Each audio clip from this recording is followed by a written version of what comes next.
Hey, Think Realty Nation, Eddie Wilson here, and I am excited to bring the podcast to you today. So all those viewers out there, buckle up. We're excited. My co-host today, and I don't know, maybe indefinitely. Like I kind of like this role. It's good. Abhi Golhar. I feel like you've got all these great little one-liners, and then all these consistent things you say. I feel and now you're just screwing it up for me. I just feel like I'm just on here, just messing it all up, and then hey, can you fix this? So can you just jump into the can you jump into our sponsors so at least they get a good read? Sorry, dude. What's your problem? Go. You're okay. You have to do it in an accent, though. This is going to be a fun show. This episode of Think Realty Podcast is brought to you by RCN Capital. RCN Capital is a national direct private lender that provides commercial loans for the purchase or refinance of non-owner occupied and residential commercial properties. RCN Capital specializes in ground-up construction financing, short-term fix and flip financing, and everything that you as an investor need. Go check them out, www.rcncapital.com for more information.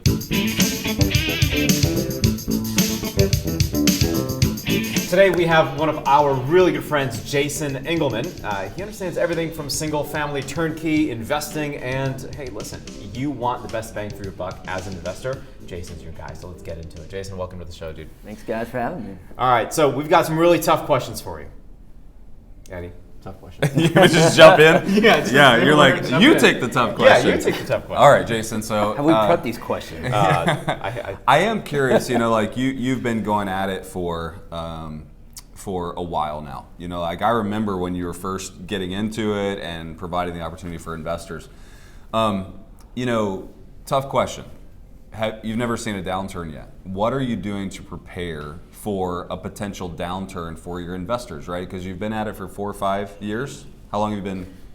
Freaky fast is 3 years. 3 years, okay. So you're 3 years old and you're providing hundreds of investment properties to investors. So what are you doing to kind of make sure that they're safe if there is a downturn? Yeah, so first of all, we're looking for properties that we're getting at a great value. And there's a lot of meat on that bone. So a lot of loan to value. Yeah. Or we're buying it with a decent margin in there that will kind of prevent any type of effects if the market does go down. Sure. And then the other thing is we're looking for properties that are going to cash flow. So, we've heard every guru either write about it, talk about it, or, mention that cash flow is key. So we're looking for properties that even if there is a downturn, it's still going to cash flow. There's still going to be enough margin in that cash flow to cover the mortgage payments if they do financing and still make a profit and then ride out that downturn. Yeah. And then for investors who are maybe lending capital to me, downturn's a great thing for them because now we're able to buy more properties. It's going to flush out just the everyday investor, and it's going to create more inventory for us to go in and get at a better deal. So really for me, it's trying to stay or have as much dry powder available and just prepared, but at the same time, you don't want to be on the sidelines waiting for that downturn and it never comes. Yeah. So I think it's just trying to find that balance and be prepared. Yeah. Go ahead. What are some of the markets that you're seeing these deals in? That was the exact question I was going to ask. Really? Yeah, same question. You should have asked Yeah, that. same question. All right. Yeah. So what markets? What was the question again? No, I forget. Cincinnati, man, has been a phenomenal market. In fact, it has been challenging Boise and Nashville as the #1 market in the country towards the end of last year and the beginning of this year. Properties going on the market were on for 9 days and then just selling. So Cincinnati's been incredibly hot, and there's still a lot of opportunity there. Kind of reminds me of Nashville 5-6 years ago. So how long that lasts, I don't know, but it's a very hot market. Knoxville's also been a really good market for us right now. So I'm really excited about Knoxville. It seems like, and I know a lot of the Think Realty trends that we see is, that Tennessee, Tennessee is one of those great investing states, right? Yep. And it was Memphis was one of those markets that everybody talked about turnkey 15, 20 years ago. Then it went to Nashville, then Chattanooga, and and now it seems like Knoxville's kind of that. It just seems like everything's moving eastward in Tennessee, and just people got everything they could in Memphis. everything they could in Nashville, everything they could in Chattanooga, and so you're still finding good deals in Knoxville. Yeah, now a lot of my Knoxville deals have been more just fix and flips. Like I'm fixing them and putting them on the market just because they're going up. Okay. For example, I bought a house in September of last year for 105. I needed to put maybe about 50 into it. It's going to sell for 250. Wow. It's closing in 2 weeks for 345. Jeez. So I mean, it's just gone crazy in that market. Wow. That's awesome. That's incredible. I'll take 10 of those, right? Yeah. Yeah, like right now. Yeah. A lot of investors too, when they're working with turnkey companies like yours, one of the gripes they have is, well, geez, they're capturing all the upside. I'm not really getting as much upside. I think for me, if I were to get into this space, I would think, well, you take all the hassle out of it, you're finding the properties, you're renovating them, and then you're selling them to willing buyers. Kind of walk me through that flow for the viewer that just has trouble understanding what turnkey means, if you don't mind just for a second. Well, I think the biggest thing to start off with is when an investor asks me, okay, what do I need to do to get into real estate? Yeah. My question is, do you want to be active or do you want to be passive? Because that's a huge difference. Like I'm considered an active investor. I'm living it day in, day out. Whereas a lot of my investors are doctors or attorneys or tech guys, and they're already got great income coming in. They already got fantastic jobs. Now they need to get their money working for them. So that's where the turnkey model really comes in handy. And that's when, you're buying the properties that are distressed. Sometimes you're buying them from old guys who haven't taken care of them and they've got, really crappy tenants in there. And so you got to get those guys out. You got to go in, rehab the house, get it to a much nicer level, rent that property out, and then turn around and then sell the property to an investor. So it's a lot more work than just find and hey. It is. It is. I mean, when I first started this, I had an afro, so that kind of gives you an idea, the stress all level. Falling out. Yeah, I like that. I like the low mohawk. That's good. So when it comes to it, I mean, obviously in my world, property management's everything. Like I can buy a house low, I can renovate a house cheap, I can put a great tenant in it. But then if it's not managed properly, right, then that's when it falls apart. So do you provide property management to complement all of that? We do. Okay. It's in-house, and it's interesting. We made that transition. There's always growing pains with the young company, where we're managing most of the properties for ourselves, and we had maybe 5 or 10 that we were managing for other people. Then all of a sudden, you start selling, and you're onboarding, and you're training new people. So there's a lot of growing pains. But the idea is to make it as passive as possible and try to eliminate as many of the headaches or stress as we possibly can. And we're not perfect, but nobody is. Yeah. But if we can, somehow provide them the best possible opportunity from a property management standpoint, then I think that's what they're looking for. How do you communicate with your investors when they're looking for the property management, right? Like they buy a property, you're managing it. How does that flow work? Because there are a lot of folks out there that are like, hey, I'm going to put my money in, your doctor, tech guy, Silicon Valley, whomever, and they've got a couple $100,000. They invest it in property, and sometimes they don't hear from the property management company or the turnkey property that promises property management. They're like, well, what the heck's happening in my property? And then all of a sudden, they're evicting tenants and all sorts of things. How do you manage that process? Great question. Do you have an idea that I can take to start doing that? No, I'm pretty sure there's a honey hole information somewhere. No, that's a great question. I think that is the challenge, for a lot of people, is constantly keeping your investors updated and giving them the good news. I think the biggest thing is when they see the money hit their account, that's always, the most positive. That's the communication they want. Right. That's what that's the communication I want. That's what I want. Just send me money. I'm good. Exactly. And getting their statements and things like that. And then if there is an issue, I think just being very straightforward with them and saying, hey, there's an issue. I think people just like clear communication. And I think a lot of people are afraid to give the bad news. Yeah. And because they're afraid of the retaliation. But, that's part of the game. There's the good news and the bad news, and you got to take that risk. Yeah. I like that. That's awesome. I know, you have become a resident expert for Think Realty, one of the people teaching how to find passive income and passive income streams. But I know you also have kind of linked up with Greg Slaughter, one of our other resident experts, to try to perfect some of those, property management issues that most of us face. I just appreciate that. As you're going forward, how many properties are you currently managing, and is there ever a capacity issue, or is it like it is scalable. Yeah, so we're managing around 130 properties right now. Okay. We've had some that we've either flipped or maybe people are like, hey, we already have our property management team in place. We just want Sure. good properties. And it's Right. like, okay, fine, take that headache off my plate, Yeah. But it's definitely scalable. My goal is to be in 10 markets and have a minimum of 100 houses in each market. Okay. Now, when I tell that to my team, maybe they start pulling out their hair a little bit, but it's I guess finding the right Losing people. their affairs. Yes. Exactly. It's I think Maybe it's like the new new logo. Yeah. Just mohawk. Oh, the mohawk? I think Only it's hair in great. the center. Absolutely, that's good. Can you imagine like just your whole team having that? Yeah, Would that be freaky? that'd be great. And And- face and- tattoos. and the beards? Add face tattoos, like Mike Tyson style. Yes, there you go. Yeah, you'll Without- sell lots of investors that way. Without the lisp. Yes. Yeah. That's funny. Where were we? Mohawks. Is it scalable? Yes, it's scale. I think so. Yeah. It's all about processes and systems, and you know that better than anybody. And I think that's been one of our challenges, just being completely transparent and candid, is growing from a small mom and pop where it was me and maybe 2 or 3 other people, and then turning it into a monster really, really quick.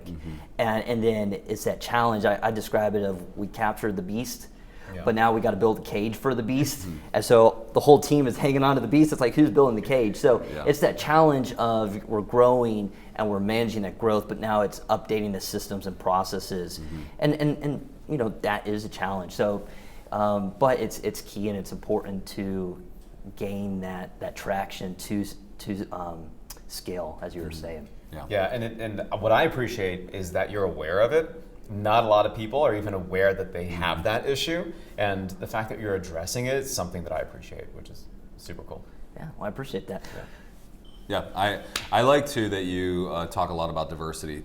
Do you mind, and I don't know if you want to or not, but express all the different areas that you're investing in? Because I think sometimes when somebody goes, oh, he's just a turnkey guy, he only believes in this style, real quick, and I don't know how much you know about how many deals he's in, but I mean, it's like you're literally investing in everything, but using real estate as your primary, because I think that's a great teaching point to the real estate investor. Yeah, real estate is the launch pad, and it's the heartbeat of everything that we're doing.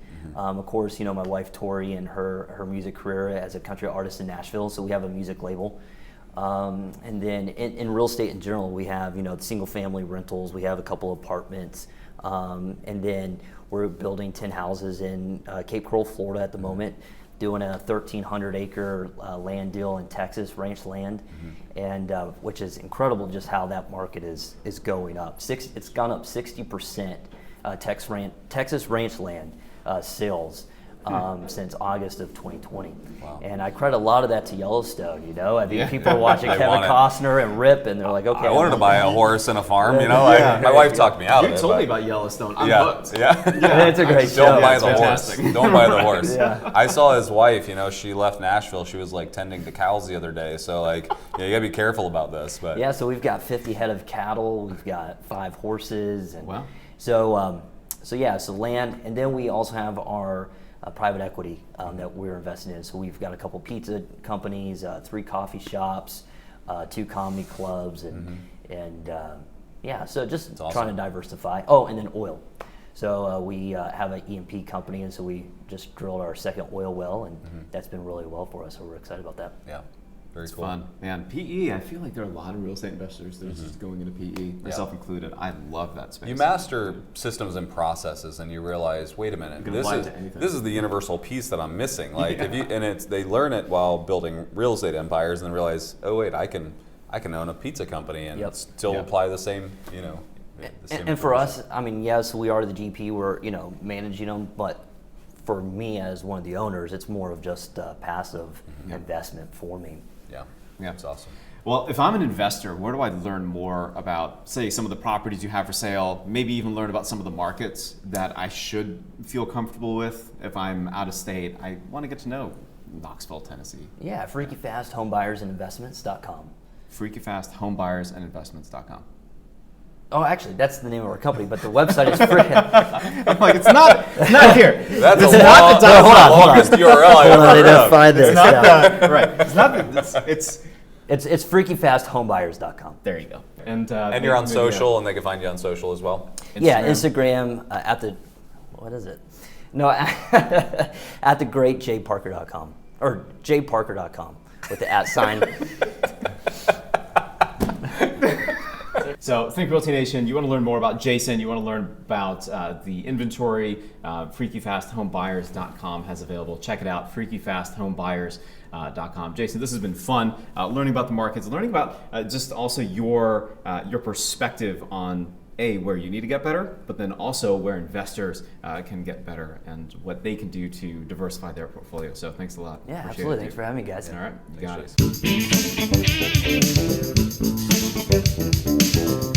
Think Realty Nation, this next segment is brought to you by Aligned Strategic Wealth. And this segment, President and founder Gary Pinkerton explains how he can help you not only survive as a real estate investor in these crazy times, but also thrive. Gary, take it away, man. Hi, my name is Gary Pinkerton. I run a company called Aligned Strategic Wealth, and I run a podcast called Gary's Gulch. And I wanted to take just a moment to help you understand how this company and this message can help you as a real estate investor, both survive in these crazy times we have, but also thrive so that your family, your future, your vision, and this country can be better for a long time to come. So the podcast obviously has a little bit about my submarine history, being a 30-year nuclear submarine commander, but also Gary's Gulch thing at the top and the Liberty Bell is all about Ayn Rand's book, Atlas Shrugged. And the person in the picture there is supposed to be the god Atlas. Instead of carrying a globe, he's carrying a submarine. The idea here is to help individuals who are freedom-minded set up their lives and their businesses so that they have agency. Agency is not a word we use a lot today, but it means that an individual has the ability to make independent decisions and take action on their own free will. So they have the ability to take the business in the direction they want to go. They have the ability to live where they want, teach their kids what they want, and live life on their terms. If they want to be a high-paid W-2 employee, that's awesome. If they want to own the company, they can do that too. In a book from a great friend of mine, Patrick Donahoe, and mentor of mine, Heads I Win, Tails You Lose, which I'll show you how to get a copy of it at the end. There's this hierarchy of wealth, and it's built like the Pyramid of Giza because it's intended to say that we want to help you put your family's finances in one of the strongest structures known to man, a pyramid. These things have lasted for thousands of years. And it's because they took the time to build a strong bottom foundational layer and then move up from there to higher layers. And it's not what most people in America today are doing. And this thing is based on 4 different tiers for simplicity. And it is about the amount of control that you have over your money and your business and your investments. And as you give up control, your risk gets worse and worse. Your risk goes higher as your level of control goes down. And so to put some pictures to this, we have our own career, what we've invested in ourselves. We have our own businesses, our own real estate. And then when you move up from that into what I call indirect investing, then you're kind of handing your money to somebody else as more of a passive investor. This can be done safely and it can be done with tremendous tax benefits, but it's not for the weak at heart and it's not where you start. And then above that is speculation, where we hand our money off to some money manager who puts it in a basket of mutual funds that have companies that are making decisions that we have no idea about. And that has not gone well for most people in America. And the wealthy in America never took this path. But nestled below all of that is another lesson that everyone in 08 and 09 learned when they lost their real estate portfolio during the correction. And that was that not having savings, not having enough money on the sideline to support that, reserves, we call it, for either your properties or your family can be devastating. And so my business, Aligned Strategic Wealth, is centered around helping people more efficiently invest to save taxes. But before that, it is building a foundational layer that actually keeps this pyramid upright for the rest of your life and those of your children. And it's about storing your cash in a place where it provides predictable growth, as well as protection for your family from the loss of the number one asset. It's called high cash value, a whole life insurance. We also call it a wealth maximization account. But the idea is that you store your cash in a location where it's going to grow at 4 to maybe 5% in today's environment with no taxes. and compound in that environment. And then you can access the money while it continues to grow like that. Use it for investments, use the cash flow coming back to just continually cycle through this financial strength house, which we call hierarchy of wealth. The underlying vehicle I told you was whole life insurance, but it's modified. We call it maximized whole life, or a wealth maximization account. You have to add a few features to the whole life insurance from a mutual company that has never lost money for anybody. Real estate has corrected and lost people money. Being an owner of a whole life insurance policy does not do that. We modify that asset by adding a couple of features to it and pushing most of the funds there so that you can use them as your own personal banking system. And then I help individuals use this concept of control versus risk to improve their situation. I can't wait to help you. I would love to have a consultation with you. And you can just go to my website at garypinkerton.com. You can see all these free resources there, and we can have a conversation and see if this makes any sense for you. I deeply appreciate you listening to my podcast, where I teach people how to obtain agency, and perhaps I can help you with your own personal situation and build that hierarchy of wealth. Thank you so much. I look forward to working with you. All right, Think Realty Nation, that's the show. If you've got any questions, get in touch. Go to thinkrealty.com. If you want to watch the other episodes of this amazing podcast, go check it out there too, thinkrealty.com/podcast. We've got to give a huge shout out to the sponsor of today's show, RCN Capital. They're a national direct private lender that provides commercial loans for purchasing or refinancing non-owner occupied residential and commercial properties. Go check them out, rcncapital.com. Until next time, happy investing.